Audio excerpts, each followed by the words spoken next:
Well, today we've come to stay at a town called Leonora, which is a gold mining town about 800 kilometres north, or sort of northeast of Perth. But at this place there's the old Gwalia ghost town, they call it today, which was the original little shanty town that was here when the gold rush was on.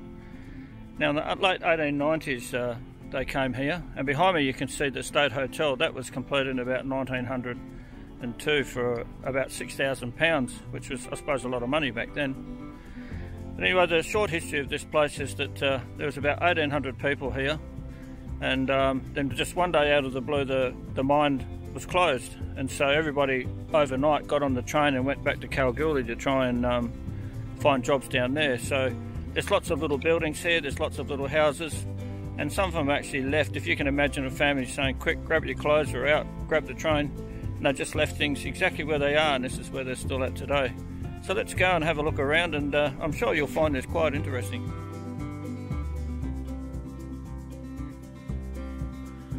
So I've just arrived at sort of where probably some of the buildings left of where the main settlement was.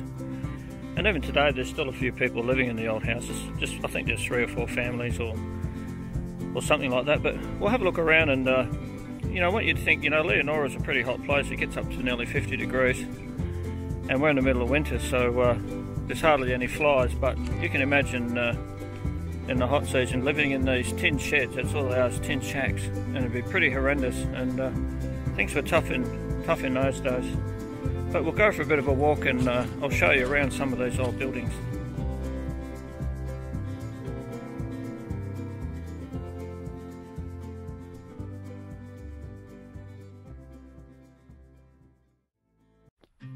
Now behind me was originally called a Sly Grog Shop.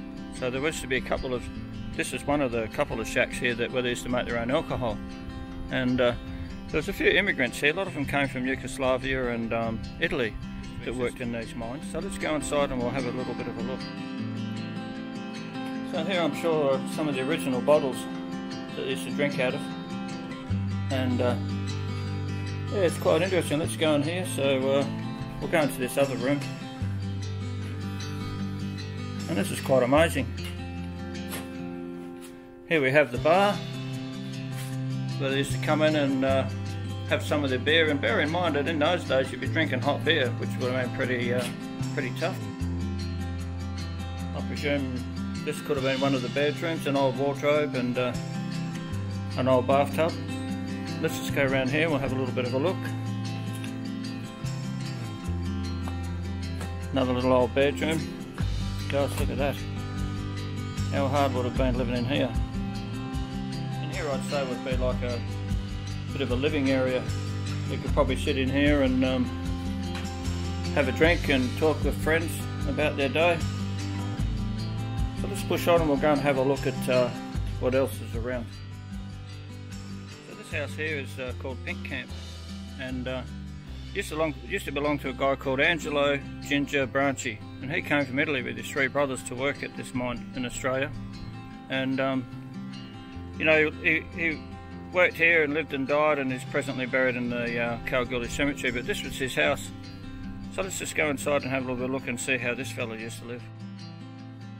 Well, as we walk in we have a look around to the room on the left here, and I presume it's probably a little sitting area. All the walls are canvas to shield the heat from the tin from which it was made from. Then we come around here and possibly his bedroom where he used to sleep. And around here was, you know, it must have been quite short because you can't stand. And here's a little kitchen. And you can imagine having a wood fire going in the middle of 45 degrees to cook your meal would have been another experience. And he used to sit here and possibly have his dinner and look out the window. But yeah, quite remarkable what they'd had to endure out in these places.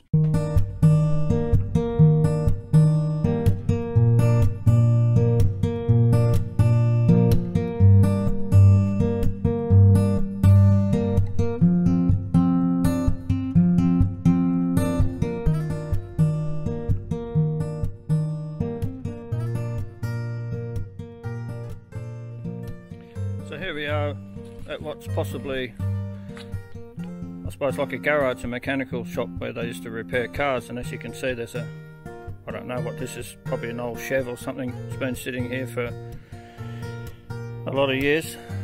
But look at the history on the wall, all the old number plates and all the vehicles that have come up through this way.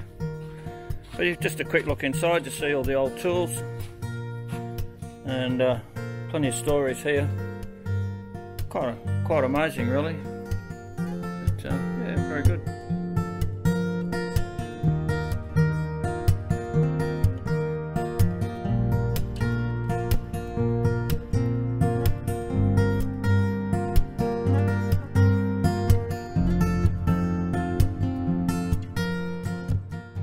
Well, behind me here is what used to be a function house. And so what a function house was is that it was like a bit of a community building, and people, there's pictures around where people sitting out the front in a group and someone's playing a musical instrument and having a bit of a sing-song. But it has a kitchen and that, so I presume it was like the local hall in some ways, and people would come here and get together and probably have a meal and sing some songs and just primarily enjoy themselves. So let's go inside and have a quick look. Well, here we have an old piano that it's probably been here from the 1900s, no doubt, and I'm sure everyone that comes here pushes one of those keys, so it's pretty raggedy. Let's go inside and have a bit of a quick look.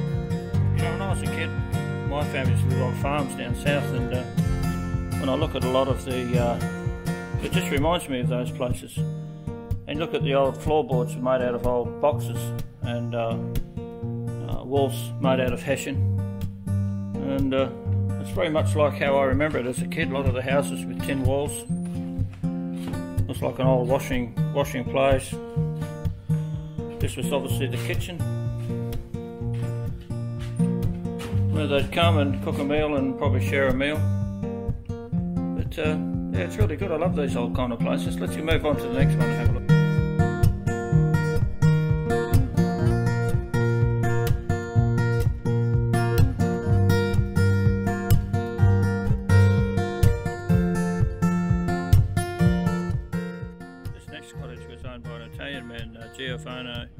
Giovanni and he worked on the mine here, and so let's go inside and see what his life was about. Look in here, we see his little house, his little kitchen. So this is where obviously he ate his meals and prepared his meals. And here we just have the only room, and hessian walls, tin on the other side of it of course, and his little bed. Little things, little wash basin for washing your face in the morning.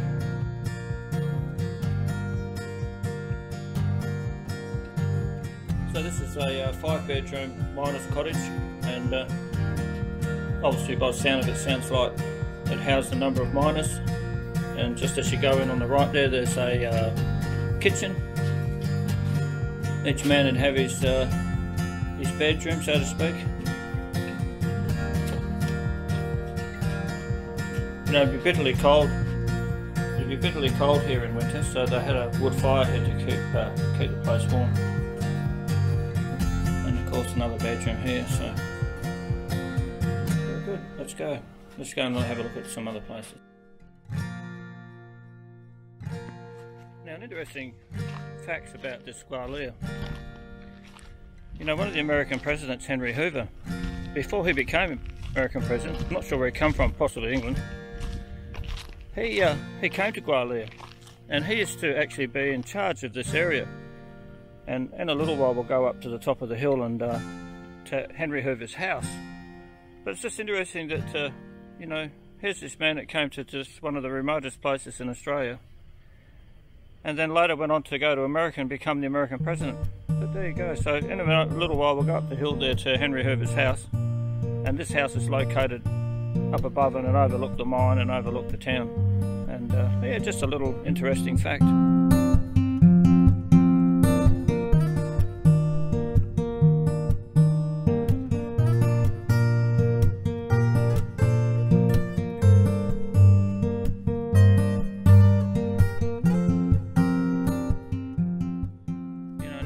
Thing I've learnt over the years about gold mining towns is that most gold miners didn't really make a fortune at all. They'd make a bit of gold, they'd go to the pub and pretty well drink it all up and spend it on women. But the people who really made the money in gold towns were people who came and set up a shop that supplied the gold miners, like for mining tools or food shops. They're the people that really made a lot of money, and most of the miners left the town eventually without ever really making a fortune.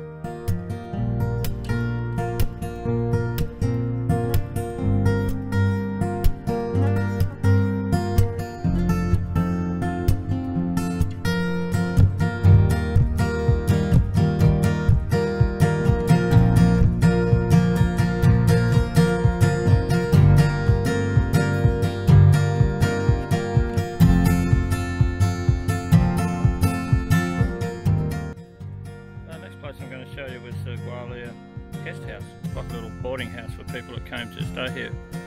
And it was built in the late 1800s, 1891, and obviously has many rooms. And I'll show you, it's funny, even today modern motels are built on the same concept of a main building and lots of little rooms. So let's go for a quick look.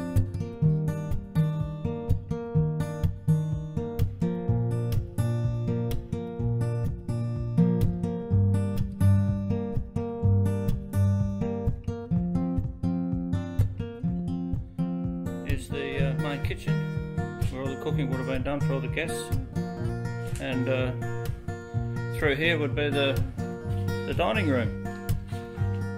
So as you stayed here,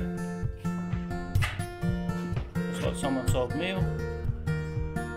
And of course, as you stayed here, you'd come in here and you'd pay your rent or whatever you do, and then come in here each day and have your meals.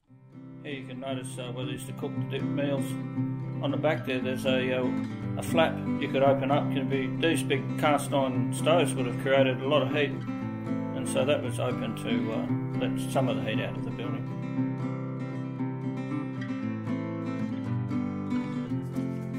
So this room here would have two guests, and you'd share a bed, obviously a bed and a box, and look out the window.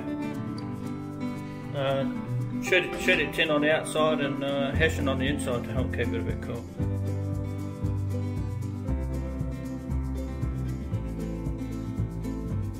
So here's this big flap that I told you about for when they were cooking. Ladies would be busy cooking in there. It used to be run by two ladies actually, this house. They bought it a few years after it was built. They'd be busy cooking in there and open this big door up to let the heat out.